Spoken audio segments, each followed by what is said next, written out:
Greetings, friends, and welcome back to the broadcast. Today I have something a little different for you, or something we haven't done in a very long time, which is have a guest on the podcast. And I think you're going to be blessed by today's discussion. I actually have two interviews coming for you, one today and then one next week. And it'll be a topic I think you're going to be excited to hear about. It'll be about biblical Hebrew. I'll just leave it at that.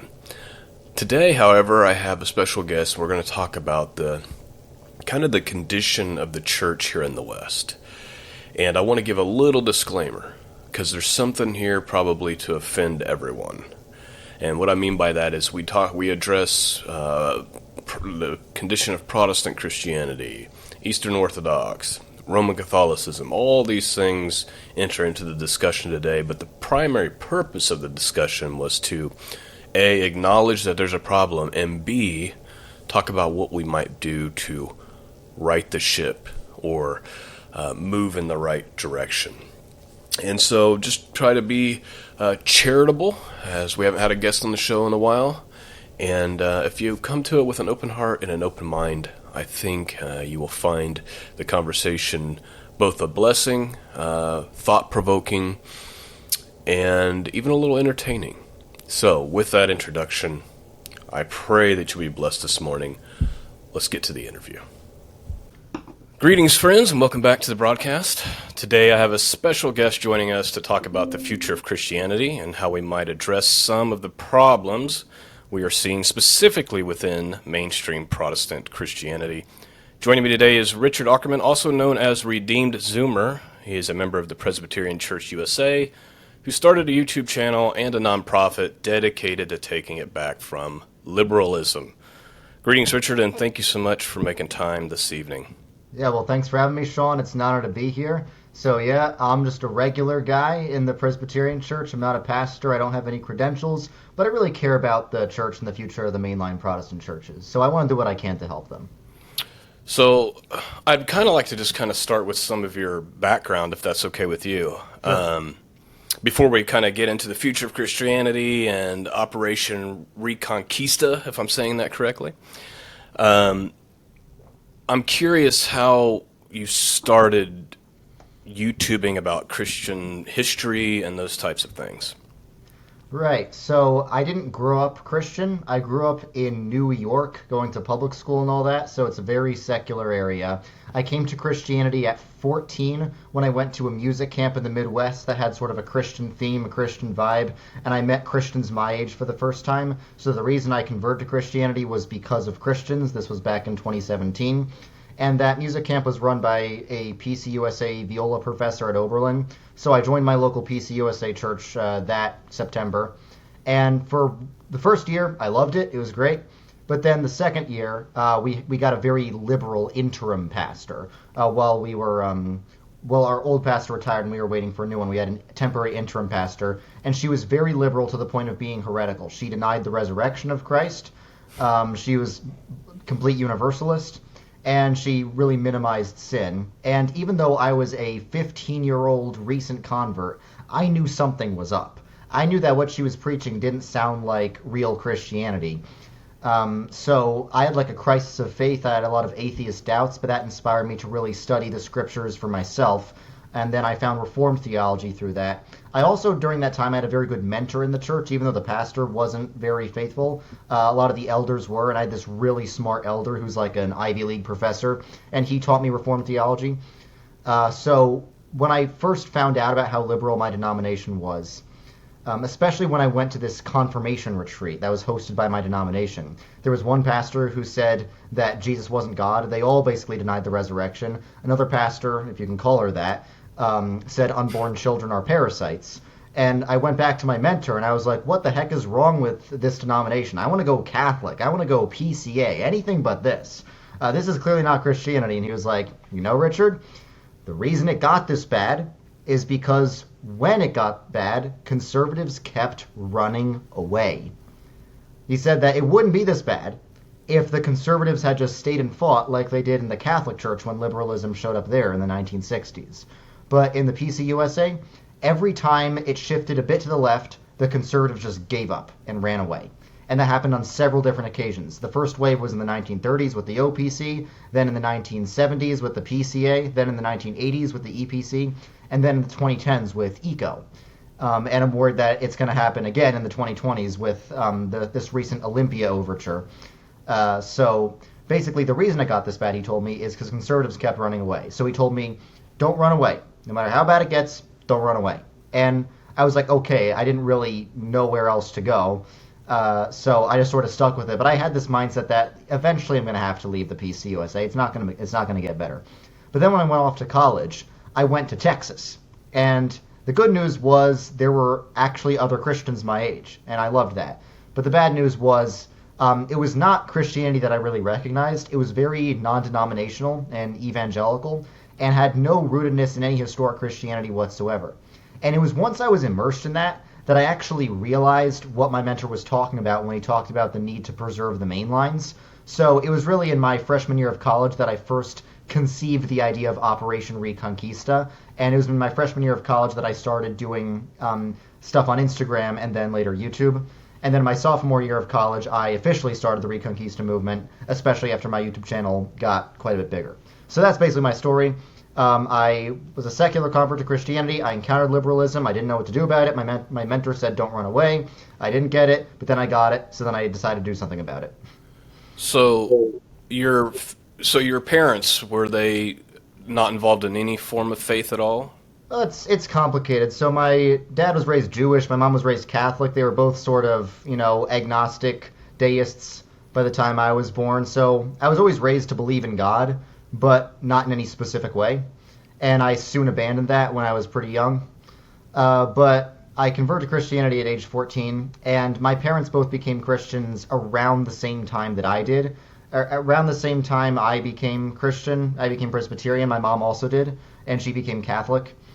And my dad was baptized in a PCA church about 4 years before I converted, and that had a bit of an influence on me, but we just sort of stopped going to church, and we didn't really go back until I decided to convert to Christianity. So my family's religious history is complicated, but to put it simply, my parents were not Christian when I was born, and they both are now, but we all sort of came to faith independently of each other. Wow, that's kind of unusual. Mm-hmm. You said your father was Jewish. Mm-hmm. But he wasn't a practicing Jew? Like he wasn't going to synagogue or anything like that? Well, he was when he was young, but by the time I was born, we didn't practice Judaism at all. So okay. I think I went to Passover meals maybe 3 times with my extended family, and that's about the limit of my involvement with Judaism. Right now, it's just my facial features, like my nose. That's what's left of my Judaism, and the name Ackerman. But basically, I'm not really Jewish at all. Okay, I was just curious about that because I thought I heard you mention that before in some of your videos, and I was just curious if you went to synagogue and if there was any practices that you still carry into your faith today from like a Jewish heritage point of view. No, and I don't have any desire to either. I made a video once about why I've never really considered Messianic Judaism, because I believe in covenant theology, where God's people are the church, not the Jews.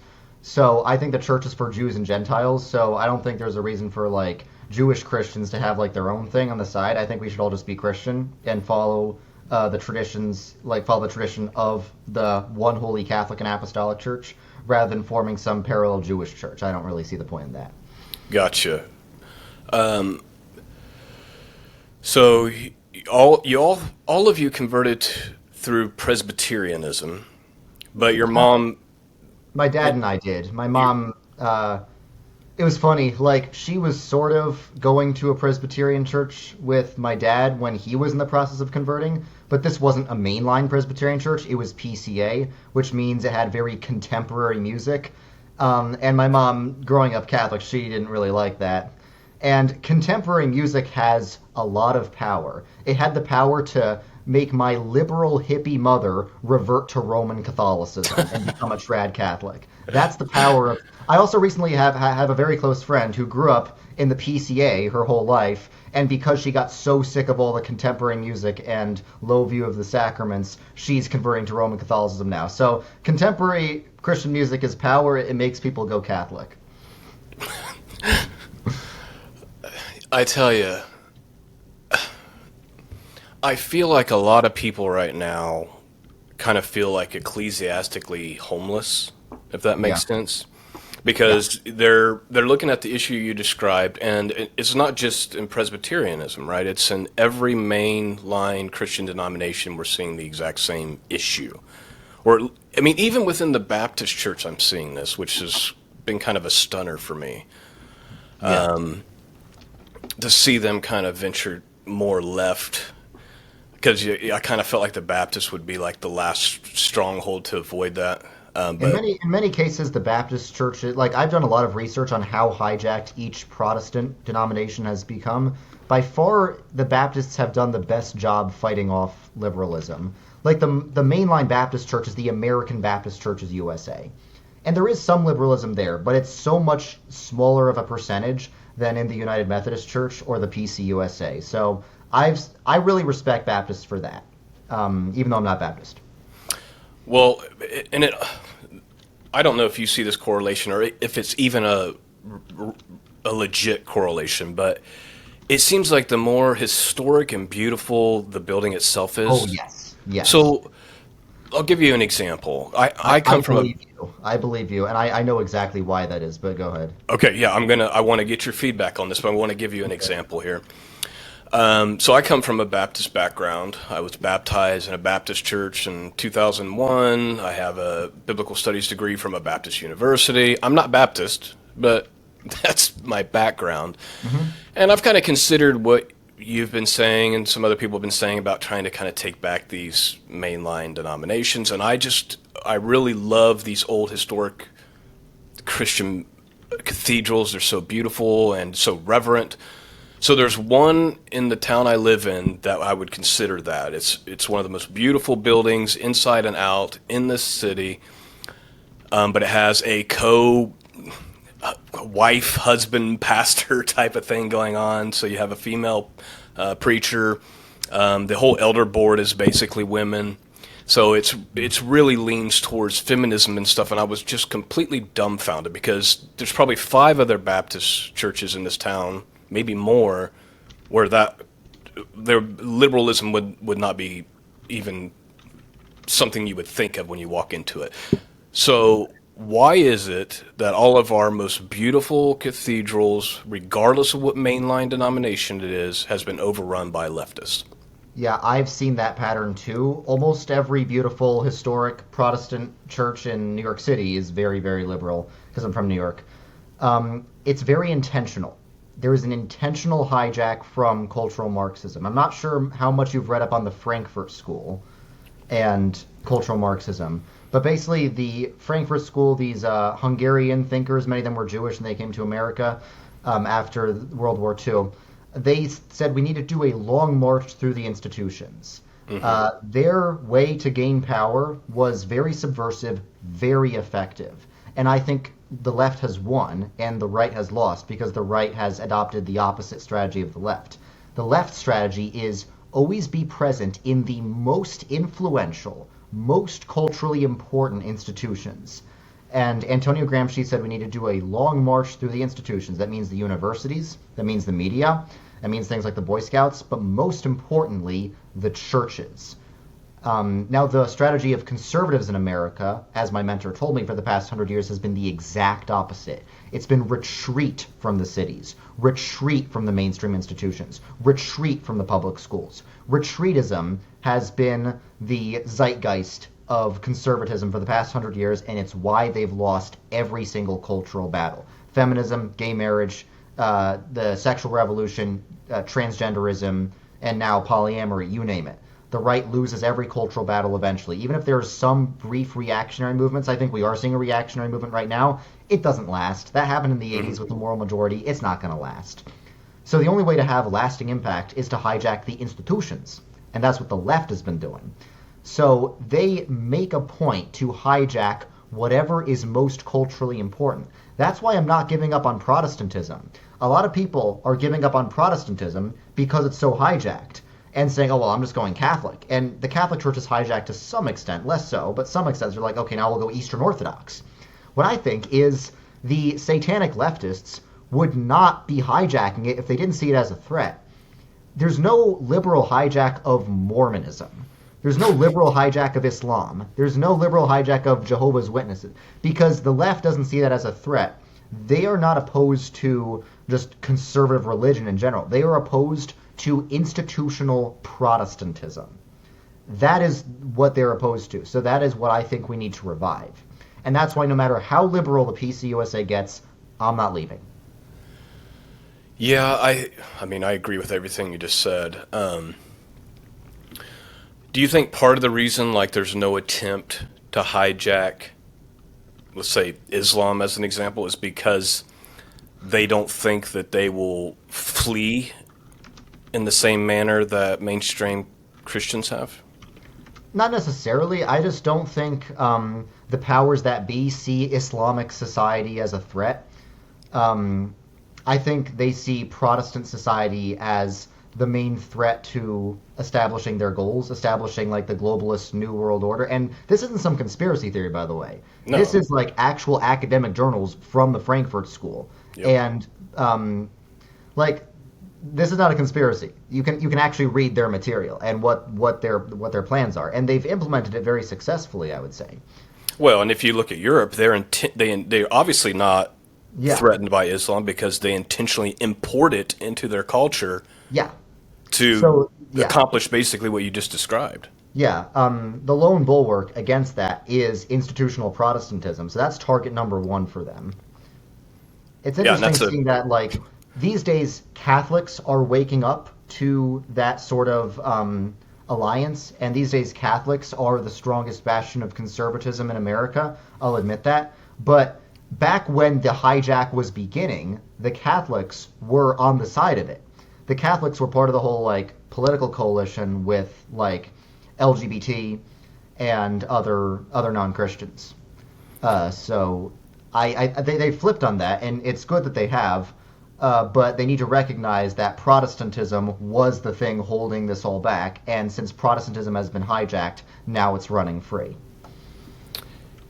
Yeah, that is a good point. And I'm kind of surprised. Like, there's a lot of things I kind of saw coming over the last 15 years.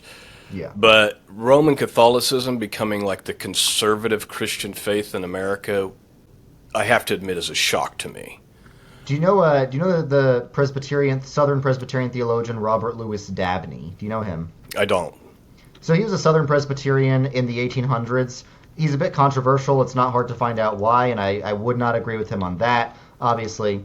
There's a lot of things I wouldn't agree with him on, but he makes very good observations. So he was rabidly anti-Catholic, and I'm not rabidly anti-Catholic. I think Catholics are my brothers and sisters in Christ. But he did make the observation that eventually, like, if Protestants did not stop getting so weak, Catholics would be the de facto conservative bastion in American society. And he predicted this in like 1840. So I think there's truth to that. I think that Protestantism is the purest expression of Christianity, but when Protestantism fails, and right now it is failing, Catholicism does pick up the slack, and they do it pretty well, and we should be grateful for that. It is thanks to Roman Catholicism that Roe v. Wade got overturned, but I think the only reason Roman Catholicism and Eastern Orthodoxy are flourishing so hard is because America's true founding religion, Protestantism, is very sick, and it's on the brink of death. Okay, well, let's talk about that for a minute. Let's start with Eastern Orthodoxy, because I feel like the reasons for the interest in that versus Roman Catholicism may be different. So what is your take? There's so many reports. There's no denying that Eastern Orthodoxy is really booming, specifically with, frankly, men your age, right? Like young men. Why do you think that's happening?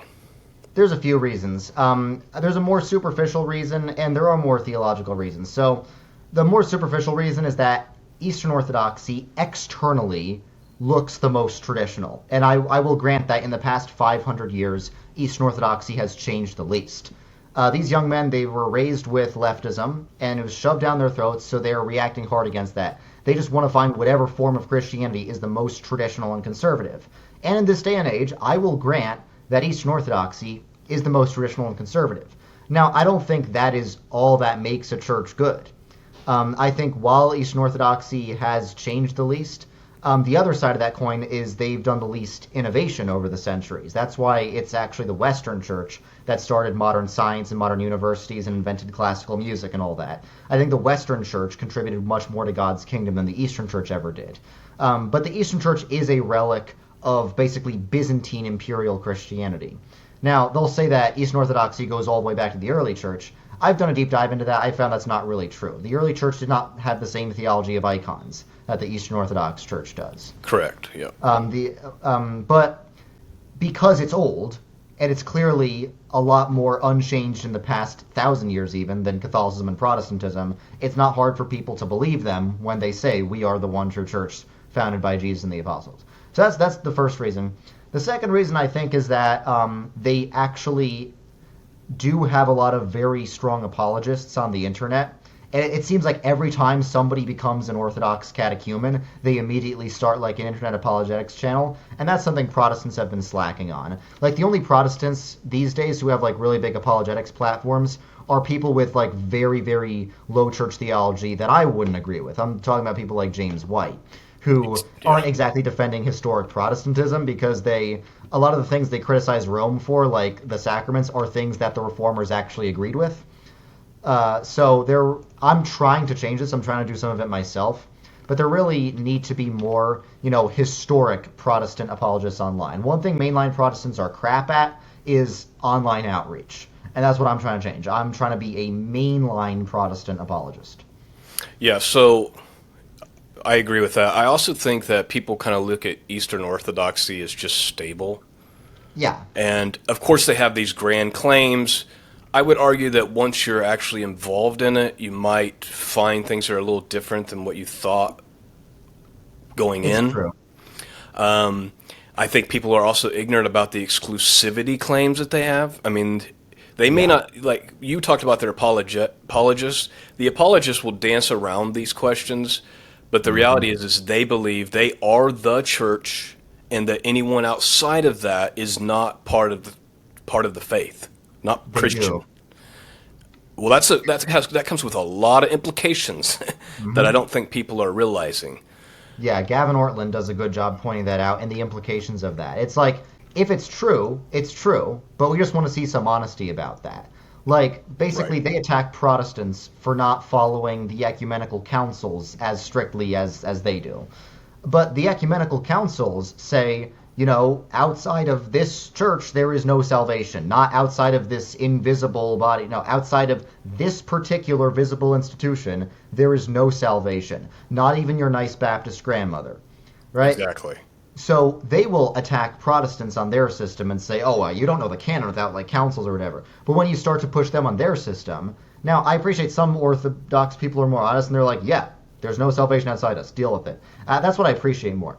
But some of them, like, really it's the priests that are like this. Like when a young catechumen joins an Orthodox church, and I tell them, do you think all of your Protestant family is damned? Because that's what the Orthodox Church teaches. And they'll be like, let me ask my priest. And they'll be like, my priest said that we know where the church is, but not where the church isn't. Right. The ecumenical councils very clearly did know and say where the church isn't. The ecumenical councils of the Orthodox Church says, to those who do not kiss the holy icons, anathema. That's a clear statement on where the church isn't. And it also says, to those who knowingly communicate with those who do not venerate icons, anathema. And the Catholic Church also has that council. So if you're Eastern Orthodox, not only does your church teach everyone who does not venerate icons and kiss paintings is damned, but anyone who's friends with anyone who doesn't kiss paintings is damned. Exactly. Yeah. That's exactly right. Now, I will admit, so I did a deep dive in church history too, and I won't spend the next 5 hours talking about it. But I think anytime you do that, you will go through like a midlife spiritual crisis, and you'll start examining all these things. And Eastern Orthodoxy has a real appeal and a draw because it's beautiful. There is no liturgy more beautiful than the Divine Liturgy. The iconography is amazing.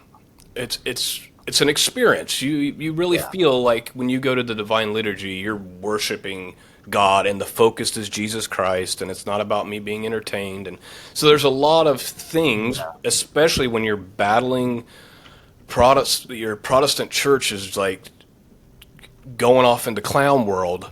Yeah. I can see why that would be a draw. And like you pointed out, the young men, they're being told by society why being a man is demonic anyway, and that they should hate themselves. And then Eastern Orthodoxy's got that masculine, conservative feel to it. Yeah. Now, personally, maybe this is why why I never converted myself.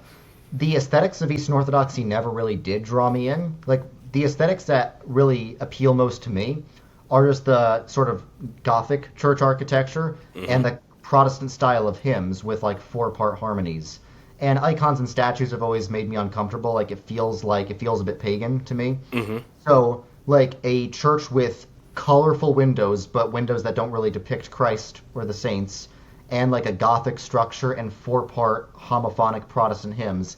That's always been the aesthetic that appeals to me. So maybe people are just following their aesthetic preferences, but even if I'm going 100% on aesthetics, I'm still going to be Protestant.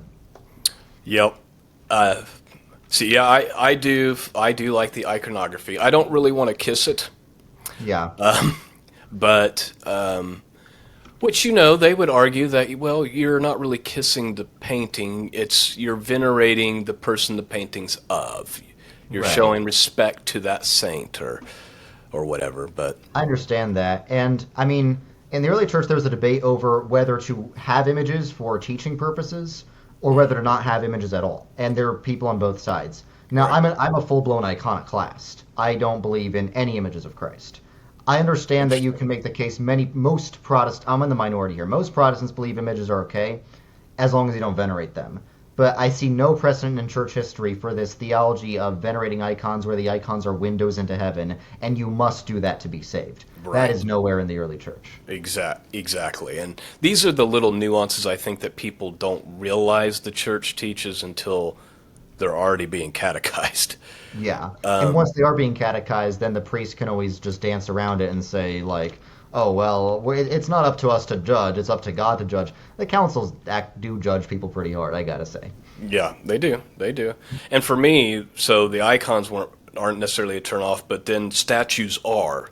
So Yeah. I find that difficult within Roman Catholicism when I see like the statues of Mary and just that to me, because I think of almost like a graved image in a way. Yeah, I agree. And I understand the argument between veneration and worship, and I know the apologetics behind it. I understand where they're coming from on that, but it still doesn't jive with me too well. Yeah. So let's talk about Roman Catholicism a little bit.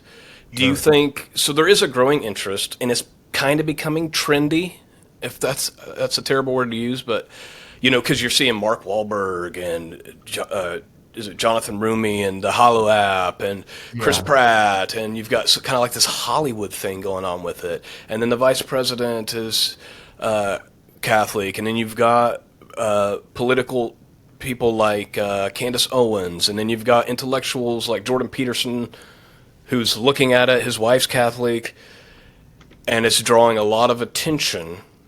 Do you think it's similar what you're seeing with Eastern Orthodoxy, or is it completely different about why people are interested right now?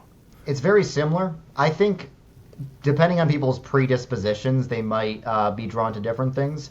I think people with a more who are involved in conservative politics, like that entire faction, like everyone who is into like Ben Shapiro and stuff in the 2010s, all those people are now becoming Catholic. I think people with a more political interest are becoming Catholic, and people with a more theological interest are becoming Eastern Orthodox. That makes sense. Yeah. Yeah. I don't want to say this, but I do think that like Eastern Orthodoxy is a bit more masculine than Roman Catholicism, especially with like all the beards and stuff. No question. There's just like a slight, I don't know how to describe it, a slight effeminacy in parts of Roman Catholicism I can't really describe, but I've noticed that women are being a bit more drawn to Catholicism and men a bit more to Eastern Orthodoxy. Like, yes, there's prominent men who convert to Catholicism and prominent women who convert to Eastern Orthodoxy, but because I manage a Discord server of 10,000 young Christians, I see the trends. Yeah. I can't tell you how many converts I've talked to. And they're all like clones basically. They all have like exactly the same story. Like they were raised non-denominational, spent 2 weeks in a Lutheran church, then decided to go Catholic or Orthodox. So Yeah. yeah, Exactly. yeah, So they either go Lutheran to Catholic or they go Anglican to Catholic. yeah. Like it's like Pretty much. Anglicanism is now like the stepping stone or the gateway drug to become Roman Catholic. Yeah, and usually Presbyterian is the stepping stone to Lutheran or Anglican. Yeah. So Usually, eventually you get there. yeah, usually like a Reformed Baptist like will become convinced that to actually be Reformed you should be Presbyterian. But then once they're Presbyterian, they're like, why shouldn't we have bishops? And then they become Anglican. I cannot tell you how many denomination hoppers I've seen, and I think that I mean this is a bit like crude, but I think that the reason we see denomination hopping in Gen Z is the same reason we see hookup culture in Gen Z. There's a lack of commitment, and people always just want to be satisfied right now and can't commit long term. Like, back in the day, people would be dedicated to one specific denomination their whole lives. They would Right. go to the same church that their great grandfather helped start by like moving into North Dakota with his wagon. Back then, people had commitment, and these days, people don't have commitment. So, I will respect people's point of view, whatever it is. I don't respect people who have zero commitment and who change their positions all the time.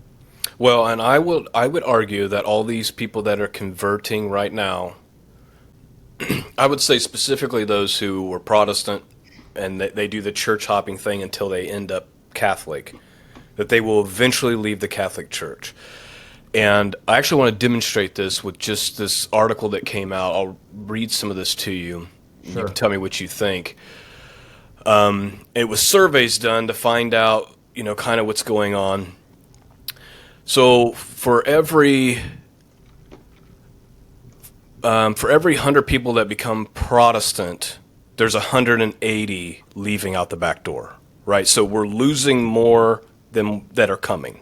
Yeah. Right, so for every 100 that join, we have 180 that are leaving.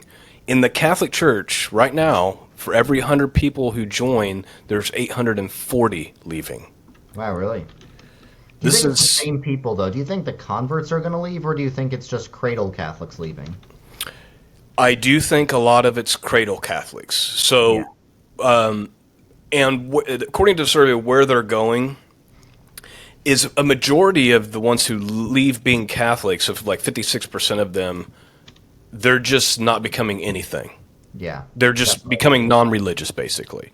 32% of them become Protestant. This is from a article I saw in Crisis Magazine where they did this huge survey, Yeah. and I just thought that I'm like, so is it really growing, or is it just become kind of main culture, like mainstream culture? Like maybe it's not actually growing. I think it's growing among the youth. I think interest in it amongst like the youth who are investigating Christianity, that is growing. I know it's not the online culture of Christianity is not universal, but that's what I'm involved in. So that's still what I care about. And on the online culture and like online conservative Christian or just the intellectual space generally speaking, Catholicism and Orthodoxy are massively growing there. I do believe that just across the board in like the modern West, people have a tendency to rebel against whatever they were raised with. It's sort of like the Hegelian idea that like everything evolves into its opposite. So the people who are most rabidly Catholic now were raised like very low church evangelical. And the people That's who true. are most anti-Catholic that I know are usually raised Catholic. Right. So there's this and I'm not exempt from it either. I grew up very liberal. So there's this just idea of like rebelling against what you grew up with. And I think everyone born before 1900 would bow their heads in shame at us for being like this, and always have this tendency to rebel against our parents. But like all the most famous Orthodox apologists online, none of them grew up Orthodox. None of them. Yeah, that's true. I'm trying to think of his name.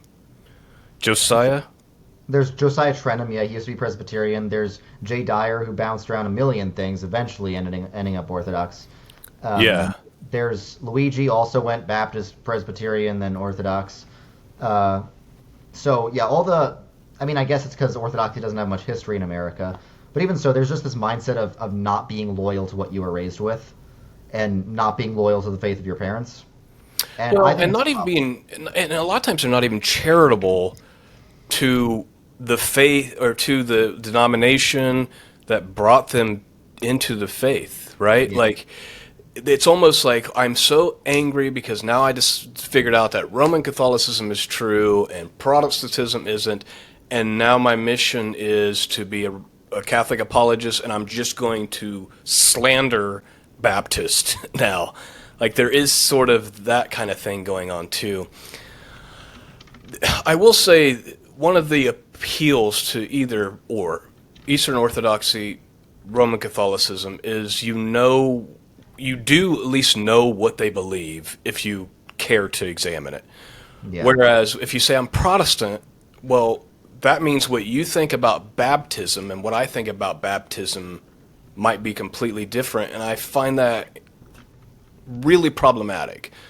Because let's just say, have a pretend question: is baptism necessary for salvation? Let's Yeah. say you say it is, and I say it doesn't. One of us is wrong, and the implications are incredibly serious. But that exists in Orthodoxy too. Like the Orthodox Church doesn't agree on which baptisms are valid. But they do agree that baptism is necessary. I know, but that makes it worse. The fact that they do agree on that makes it worse that they're not sure which baptisms are valid. Because some Orthodox bishops think a heterodox baptism is valid and some don't. I'd also say that like Protestantism is not like one thing, it's a category. The same way I would say ecclesialism, which includes Catholicism, Eastern Orthodoxy, Oriental Orthodoxy, True Orthodoxy, the Assyrian Church of the East, the Ancient Church of the East, Sedevacantists, Old Catholics, and the SSPX. That's a category, just like Protestantism. So, yeah, Protestants don't agree on everything, the same way ecclesialists don't agree on everything. But like in the Presbyterian Church, Presbyterians agree on basically everything, and the things we disagree on are very niche things like republication and supralapsarianism. And like Lutherans have the Augsburg Confession. They mostly agree with each other on things. So I don't really think it's true that Protestants are like more divided than ecclesialists are. Well, I'm not saying that's the case. I'm saying that's the perception. Oh yeah, that's the perception for sure, because people are comparing the institution of the Roman Catholic Church to the very poorly defined category of Protestantism, which I think shouldn't include evangelicals at all, because evangelicals were formed out of a retreat from the Protestant institutions. But Yeah, that's that was what going we find. to that was going to be another question I wanted to ask you. How you define Protestants, because I Sure. think of them as the mainline denominations, and I see evangelical non-denom as just kind of a completely new, different thing. Yeah, I would agree. So when we're talking about being Protestant and taking back the Protestant denominations, we're talking about the main ones. This is not like a topic that I ever wanted to be in. I just wanted to teach the Bible, but there's just so much confusion going on right now. And like you mentioned, there's no real Protestant apologist. Not in the same, because Catholic apologists are like ruling Instagram right now and Yes. ruling YouTube, and they're doing a incredible job. And you mentioned James White's like our only guy going out there and debating, and he's just getting slaughtered by these guys. I mean, I watch most of these debates, and I'm like, if I was saying who won, it's like the Catholic wins every time. Yeah, I've always known that.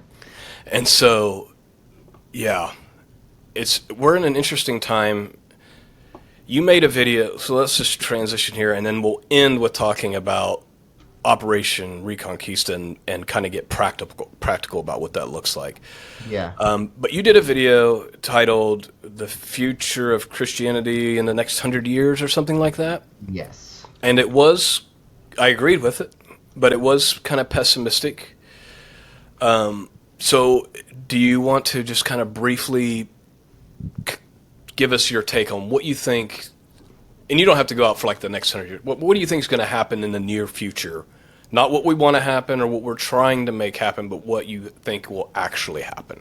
Yeah, I'm a conditional pessimist. I think unless we do X, Y, and Z, so that this is what will happen if we don't change something really fast.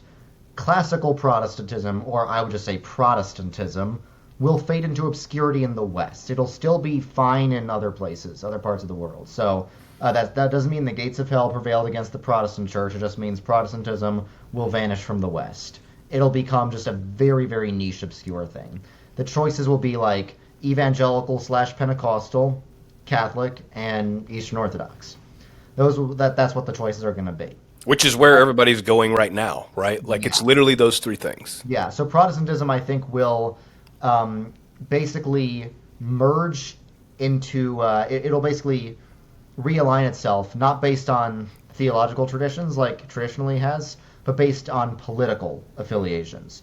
So I think all the main lines, as they lose members, will sort of merge into one united church. And that already happened in Canada and Australia, so it's very logical to assume it'll happen in America. And it'll basically just be like one united Unitarian Universalist type church. And it'll include lots of historic Protestant buildings, but it'll have even less to do with the historic Protestant traditions than it does now. So that's the destiny of the main lines. Then the fundamentalist offshoots are going to keep infinitely splitting amongst themselves, because fundamentalism leads to endless schism. I don't think it's Protestantism that leads to endless schism. It's fundamentalism. That's what I think is the real reason for so many denominations. So there's just going to be a bunch of tiny fundamentalist micro-denominations and congregations, each run by celebrity fundamentalist pastors, like, I don't know, folks like Doug Wilson or Joel Webbon or these just personalities. But they're not going to have any historic buildings or institutions. It's basically just going to be like fundamentalist church plants here and there. So you might see some revival of classical Protestant theology there, but it'll just be because some nerds are really into it, not because it's having any impact on the culture. Then the third group of Protestantism will just be like non-denominational evangelical megachurch corporate Christianity. So it'll just be like you'll find churches will become chain stores like Burger King, like that's actually what's going to happen. Yeah. And I will not put it past the non-denominationals to think of ridiculous new ways to market their churches. Like you'll probably be able to get drive-through communion pretty soon, and they'll like make it like fast food or something. I don't know. I pray they don't do that, but I would not put it past them. Oh, I pray that doesn't happen. Yeah, if we don't do something fast, if we do not retake the mainline Protestant churches, that's the future of Protestantism in America. Now, people will be like, oh, that proves Protestantism was a mistake to begin with. No. In Brazil, it's going to be fine. The mainline Presbyterian Church in Brazil is awesome. It's very conservative. No women pastors, no gay ordination. Same in the mainline Presbyterian Church in Mexico. Like 85% of the global Anglican communion recently like condemned the Church of England for approving of same-sex blessings, right? So globally, Protestantism isn't going to be screwed, but in America it will be if we don't change something real fast. Okay, well then let's talk about what that looks like practically. Well, why don't you start with just describing kind of what Operation Reconquista is? Yeah, so it's the mission to retake the mainline Protestant churches. Now, a mainline Protestant church, it is the historic Protestant institutional churches that have largely been hijacked by liberalism. So the 7 main lines in America are the PCUSA, Presbyterian Church USA, the Episcopal Church, the United Methodist Church, the Evangelical Lutheran Church, the Reformed Church in America, the American Baptist Churches USA, and the United Church of Christ. The equivalents overseas would be like the Church of England, the Church of Scotland, the Church of Sweden, most of the European state churches, and all that. Those are the mainline Protestant churches that we need to retake. So that's the goal of Operation Reconquista, is to retake them, to purge them of liberalism and heresy. Now, how are we going to do that? Well, the principle I always refer back to is before we ask how we're going to do that, we must know that we can. Because back when those churches were much more strong and robust, the liberal heretics were able to take them over. If they can take it over, we can take them back, unless you think that somehow God's people are weaker than liberal heretics. A lot of times people make it sound like that's the case. But we still do need some sort of strategy. We can't just throw ourselves at this. So everyone knows that those churches are in demographic freefall. They're going to be gone in like a generation. But if we inject lots of conservative young people into the churches, into the seminaries, into the institutions, in 30 years, we're going to be the only ones left. So a lot of numbers, and maybe even a lot of churches, will be lost, and there's not much we can do about that. But as we become a greater percentage of the denominations, we can exert our influence over the denominations more and more. And I can tell you, just after like a year and a half of our existence, Presbyterians for the Kingdom, the nonprofit I started, we have already rallied hundreds of PC USA pastors to our cause. So change is happening. Even if the liberals are still advancing, the conservative coalition is assembling, and we are already making change at a local level. One of the first Reconquista pastors, Jake Dell, actually retook a historic UCC church. It was one of those New England United Church of Christ churches that just decayed into mainline obscurity and closed 5 years ago. But after he was kicked out of the Episcopal Church for supporting the Reconquista, he joined the United Church of Christ, took over that congregation, and now it's like a thriving conservative bastion in New England. With it, beautiful historic congregational church founded in 1670, and it's still part of the United Church of Christ. Okay. But it also kind of just boils down to, well, what's available where you live, what denominations you have access to, and is there a line that you would draw where you would say, okay, this one is so far over here that maybe it's just a lost cause? Like let's say right now I'm ecclesiastically homeless and my views line up with the Anglican Church, and all I have in my town, this is actually kind of true in my own situation, and all I have in my city is one Episcopal church that is so far gone that you drive past it and you know what their views are. Would you recommend joining a situation like that, or are you talking about one who's part of what we would call a liberal denomination but has a conservative congregation already? Yeah, I would say that if you can, if possible based on where you live, you should try to join a conservative congregation within a mainline denomination. And unless you live in a farm in rural Montana, there is something near you. And I have a Reconquista map. If you can go to operationreconquista.com to find the map. There are conservative mainline churches in every major metropolitan area scattered all over the United States. So most times when people say there are no good mainline churches near me, they really just haven't looked. And not all the conservative mainline churches are on our map, by the way. Those are just the ones we know about. Like, if you actually just go church to church in your area and speak with the pastors, you'll almost always find a conservative one. The thing is, liberal ones have an activist mindset. They're the ones that get active in their denominations, and conservative ones just fly under the radar. It's just a fact. The left always gets more involved in bureaucracies than the right. That's what I'm trying to change. But as it stands, that's the way it is right now. But in the PCUSA, the laymen of the PCUSA voted more for Trump than lay Roman Catholics. The PCUSA is more conservative in terms of population than the Roman Catholics. But the thing is, the higher up you go in terms of the hierarchy of the PCUSA, the more progressive it gets. So I'd say like 55% of PCUSA laymen are conservative, and then I would say like 30% of the pastors are conservative. And I'd say like, honestly, 10% of the PCUSA presbyteries are conservative. And then in terms of General Assembly, it's just completely apostate. Yeah. I'll just give you another example. Where I live, there's a beautiful Presbyterian church in town. And I've been kind of looking at it, and I actually sent the pastor an email several days before I contacted you, because I was kind of interested in it, and I basically just said, hey, I love your faith statements on your website, right? Like, they got the creeds laid out, they've got their confessions laid out, and I'm like, but I also know there's some crazy stuff happening within the churches. where does your church stand? He didn't really answer the question, but he did agree to set up a meeting with me to tell me in person. Yeah. And what I did is I did go to your operation, Reconquista.com, and I clicked on the get involved, and I went to the map, and I typed in my zip code, and sure enough, that was one of the Presbyterian churches listed on your website.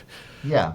And so I went to that church this morning for the first time. I've never been to a Presbyterian church. So I went to the Sunday service this morning, and of course the building was beautiful, but there was nothing that would have set my alarm. Like if I didn't know, if I was just completely ignorant and I just walked in there, I would think it was just a normal conservative Presbyterian church. Like if I wasn't really researching PC USA or any of that, I would think it was completely normal. So these places do exist. And I live in a city with like 50,000 people.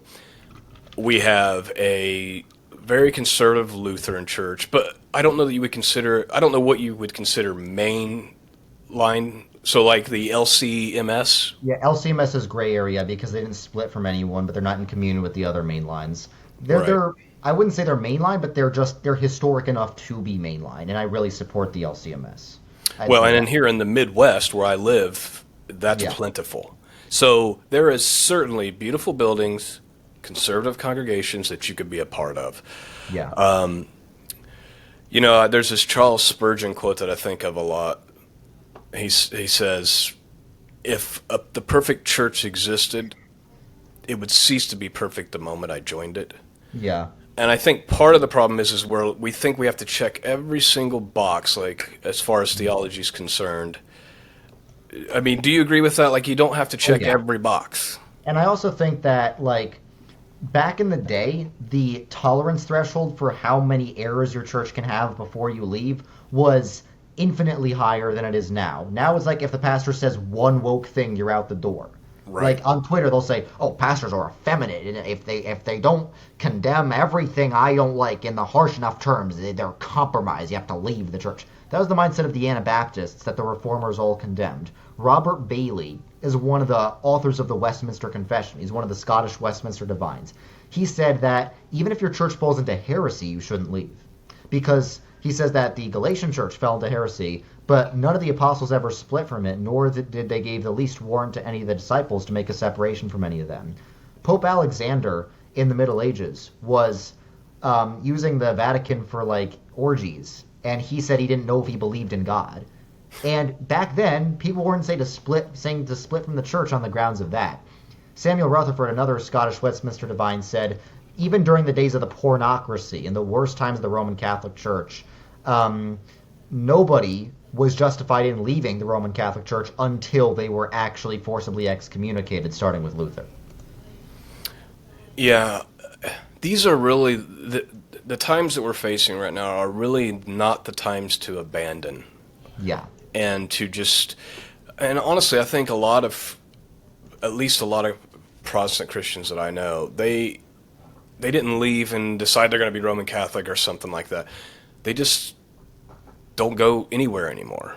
Yeah. Like they still believe, they still confess, they just don't trust anything, and they've kind of got that attitude, like you mentioned, well, the worship's not kind of what I like, or you know, they will nitpick these little things, and I'm guilty. I've done it too. And we just hop, and we just hop, and we just hop, and so it sounds to me like where your argument is: find one that's not gone completely off the rails. It doesn't have to completely agree with everything, and commit yourself to the body that's there. Yep. Does that sound fair? Yep. And commit, and not just to the local congregation, but to the institution of the denomination.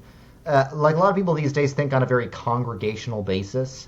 Like a lot of people say, even people who are in mainline denominations will often say, "Oh, the denomination doesn't matter. I just like this church."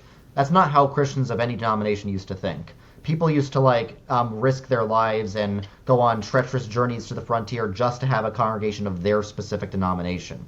Like, ideally, there would just be one denomination, the one holy Catholic and Apostolic Church. That's not reality. Yes, ideally, denominational divisions wouldn't exist, but they do. The way to solve them is not by abandoning denominations. It's by being loyal to your denomination and encouraging your denomination to build bridges with other denominations. But Non-denominationalism actually creates further divisions because every non-denominational church is its own denomination. Exactly. It's like if the church is a window and the denominations are the window broken into pieces, non-denominationalism doesn't glue the pieces back together, it just divides them into individual grains of sand. Exactly. I've always said that too. Non-denominational, in my mind, is a denomination of one, that being Yeah. whoever heads it up, whoever the pastor is. Yeah, the pastor's the pope of his own denomination. But I at least see the temptation to be like, all these churches, they've completely abandoned what they originally believed. So I'm just going to go start my own, and I'm going to have all the creeds and confessions and everything the same. I'm just not going to be called Presbyterian. But like you said, it continues to fracture and fracture and fracture and fracture. Yeah. But that's where everybody's going, though. Yeah, that's what I'm trying to change, and I'm trying to encourage other people to do the same. It's like mainline Protestantism is not in a good place right now, but Jesus did not say our Christian lives would be easy. And I would say ask not what the church can do for you, but what you can do for the church. And I think the best thing you can do for the universal church, especially in America, is to go to your local mainline Protestant church. If you go to Operation Reconquista, you can find a map of good ones, even if there's not a good one near you. Just investigate them, and of all the mainline churches in your area, and I guarantee you, if you're American, there are some, you will find ones that are good. If you want to know which denominations count as mainline in America, PCUSA, United Methodist, Episcopalian, Evangelical Lutheran Church of America, RCA, American Baptist USA, and UCC. Debatably Southern Baptist or LCMFs. If someone wants to go to one of those, I wouldn't complain whatsoever. But these recent schismatics like PCA or ACNA or Global Methodist, I would not advise joining those because those made a conscious decision to separate from the main line, and every denomination that separates from the main line always has a bunch of future schisms. So I would not advise joining those. Yeah, it's just going to lead to another one. It's it's like once you've done it, you've made it easier to do it again. The OPC, which was the first Presbyterian conservative schism, that schismed twice after it schismed from the PCUSA. Well, I promised you an hour, and man, I really appreciate you taking the time to talk to us about this today. You're doing an important work. Thank you. I mean, just providing the website and communicating with these pastors, and people can go and kind of figure out where they need to be. This is the first step. Unfortunately, it's probably going to get a lot uglier before it gets better. But I'm not leaving. I don't care how bad the PCUSA gets, I'm not leaving. Yeah, I appreciate that, and we could all do better about that attitude for sure. Well, I'm going to respect your time, Richard. Thank you so much for joining me, and I'd love to talk to you again in the future sometime. I really appreciate it. All right, God bless. God bless.